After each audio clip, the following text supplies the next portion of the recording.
है, जो म्यूटेंट है इस बार का वो खतरनाक है। डबल मास्क की जरूरत तो बिल्कुल है। हाँ, और उसमें भी क्लॉथ वाला जो मास्क होता है वो ट्रिपल लेयर होता है, जिसमें एक अंदर की तरफ एक सूती कॉटन वाला फील हो, ऊपर की तरफ से एक पॉलिस्टर वाला फील हो। तो इस तरह का हम उसको ट्रिपल लेयर जज कर सकते हैं। मार्केट में आप खरीदने जाते हैं, आपको पता नहीं चलेगा कौन सा मास्क ट्रिपल लेयर है या कौन सा सिंगल लेयर है। एक तो उसकी थिकनेस और दूसरा उसका फील, अंदर की तरफ से जो कॉटन वाला फील आता है जो कि आपके मुंह से कुछ भी निकल रहा है उसको एब्जॉर्ब करे, और दूसरा तरफ है बाहर की तरफ से जो पॉलिस्टर वाला लेयर हो, जो इम्परवियस हो, जो पार्टिकुलेट मैटर को अंदर नहीं आने दे। तो ये चीज़ है। N95 उतना इम्पोर्टेंट नहीं है, ये इम्पोर्टेंट है हेल्थ केयर वर्कर से जो कोविड मरीज के साथ डायरेक्टली डील कर रहे हैं, ठीक है, उनको ज़्यादा जरूरी है। नॉर्मल पब्लिक के लिए double layer mask, cloth mask with a disposable surgical mask sufficient है उनकी प्रोटेक्शन। और वेंटिलेटर, ठीक है, एक सवाल और वेंटिलेटर को लेकर डॉक्टर दिवाकर साहब, वेंटिलेटर को लेकर भी बहुत सारी खबरें आ रही है कि यहाँ वेंटिलेटर नहीं है। एक पैनिक सिचुएशन वेंटिलेटर को लेकर भी, ऑक्सीजन लेवल घटने के बाद ऑक्सीजन सिलेंडर के साथ साथ वेंटिलेटर की भी जरूरत लोगों को लग रही है कि वेंटिलेटर नहीं है इस हॉस्पिटल में। वेंटिलेटर की जरूरत कब पड़ती है, क्या है सिचुएशन वेंटिलेटर को लेकर कोरोना में? देखिए, वेंटिलेटर के संबंध में वो इस पर बहस होने के पहले सबसे पहले बेसिक चीज पर आप जाइए जी, क्योंकि हमें ये लग रहा है कि डॉक्टर्स के टीम, जो आदमी एक्सपर्ट है, उनसे आप कोई आदमी राय नहीं ले रहा है, और सब लोग जो है जो अपना अपना एक चीज, कोई एक पताका लेकर के उड़ रहे हैं। हर एक आदमी को वेंटिलेटर की जरूरत पड़ती ही नहीं है।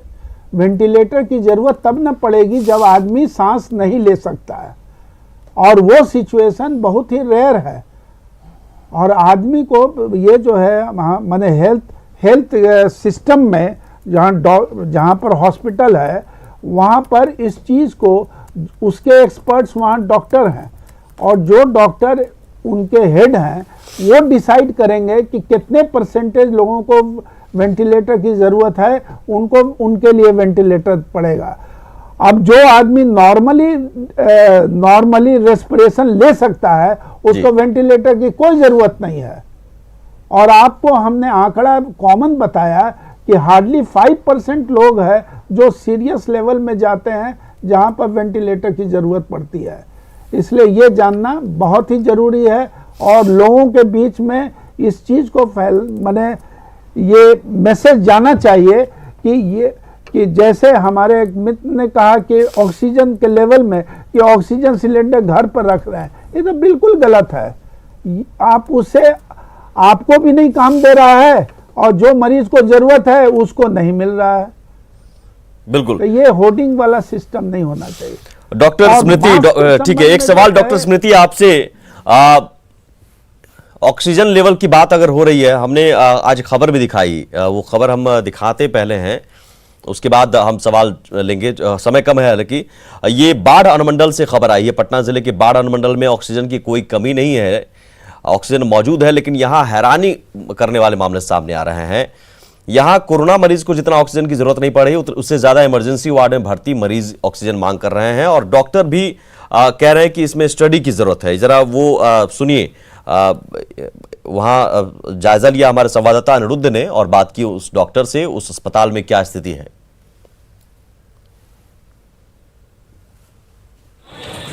बाढ़ अनुमंडल अस्पताल के इमरजेंसी वार्ड में, जहां एक के बाद एक कई मरीज जो कोरोना पॉजिटिव नहीं भी हो रहे हैं, ऑक्सीजन की कमी में देखी जा रही है।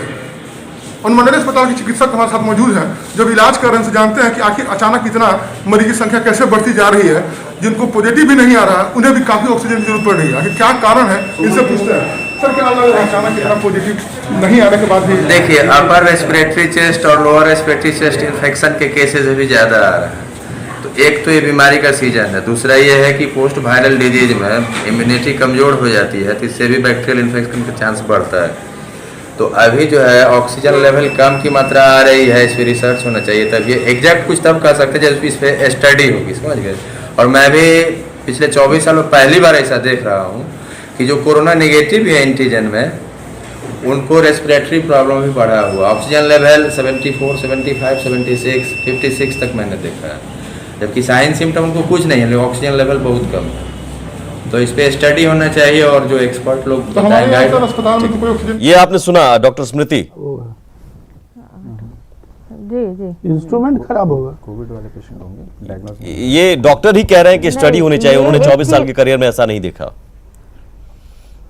हाँ, ये एक चीज़ है, जैसे उन्होंने कहा कि कोरोना रिपोर्ट नेगेटिव है, कोविड नेगेटिव, तो दो टेस्ट हम लोग मेनली करते हैं कि एक RT-PCR और रैपिड जो मेनली यूज होता है। इसमें जरूरी नहीं कि 100% आपका पॉजिटिविटी रहता है। RT-PCR का भी 60 to 70% उसका रेट है, पॉजिटिविटी रेट, क्योंकि इसका मेथड ऑफ कलेक्शन जो होता है और ये सब जो होता है वो डिपेंड करता है कि आप कैसे कलेक्ट कर रहा है, ले रहा है, किस एरिया से कलेक्ट ले रहा है, ठीक ले रहा है नहीं, कि कह रहे हैं कि तो हो डॉक्टर की सकता है कोई symptoms positive भी नहीं patient है। का भी- हाँ, नहीं, देखिए कुछ तो लंग की प्रॉब्लम है उनको, तब ना उनका ऑक्सीजन सैचुरेशन ये सब कम हो रहा है। ठीक है, आखिर में मैं समझना चाहूंगा, समय कम है, कब लोगों को एक टेस्ट के लिए खुद आगे आना चाहिए, क्योंकि मौसम चेंज हो रहा है, सर्दी जुकाम और खांसी अगर होता है तो लोग पैनिक हो जाते हैं, लेकिन कब लोगों को टेस्ट के लिए और कोविड को लेकर आगाह हो जाना चाहिए, कोविड के को लेकर जो प्रोटोकॉल है इलाज का वो शुरू कर देना चाहिए, डॉक्टरी सलाह लेनी चाहिए? सिम्टम्स कई सारे आते हैं। हाँ, आज के दिन में यदि किसी पेशेंट को सिम्टम्स, रेस्पिरेटरी ट्रैक सिम्टम जैसे कफ, फीवर, हेडेक, एनीथिंग कुछ भी हो रहा है तो उसको तुरंत टेस्ट करवाना चाहिए।